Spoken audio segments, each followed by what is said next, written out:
സമരമായി മുന്നോട്ടു പോകുമെന്ന് വ്യക്തമാക്കുകയാണ് ബസ് ഉടമകൾ. ഗതാഗത സെക്രട്ടറിയുമായി ചർച്ച നടത്തിയെങ്കിലും പരിഹാരമുണ്ടായില്ല. നാളെ സർവീസുകൾ നിർത്തിവെച്ച് സൂചനാ പണിമുടക്ക് നടത്തുമെന്നും പ്രശ്നം പരിഹരിച്ചില്ലെങ്കിൽ 22 മുതൽ അനിശ്ചിതകാല സമരം നടത്തുമെന്നും ബസ് ഉടമകൾ വ്യക്തമാക്കുന്നു. AK സ്റ്റെഫിനാണ് വിവരങ്ങളുമായി. സ്റ്റെഫിൻ, നാളത്തെ സൂചനാ പണിമുടക്ക് ഏതൊക്കെ മേഖലകളിലാണ്?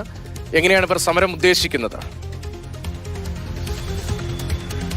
രതീഷ, ഏതായാലും നാളെ സൂചനാ പണിമുടക്ക് നടക്കുമ്പോൾ ഏറ്റവും കൂടുതൽ ബാധിക്കാൻ പോകുന്നത് മലബാറിലായിരിക്കും, അല്ലെങ്കിൽ വടക്കൻ ജില്ലകളിലായിരിക്കും. കൂടുതൽ പ്രൈവറ്റ് ബസ്സുകളെ ആശ്രയിക്കുന്നവരാണ് ആ ഭാഗങ്ങളിലുള്ളത്. അതുകൊണ്ട് തന്നെ അവിടെ ബസ്സുകൾ ഓടില്ല എന്നുള്ളത് തന്നെയാണ് ഇപ്പോൾ സമരസമിതി വ്യക്തമാക്കിയിരിക്കുന്നത്.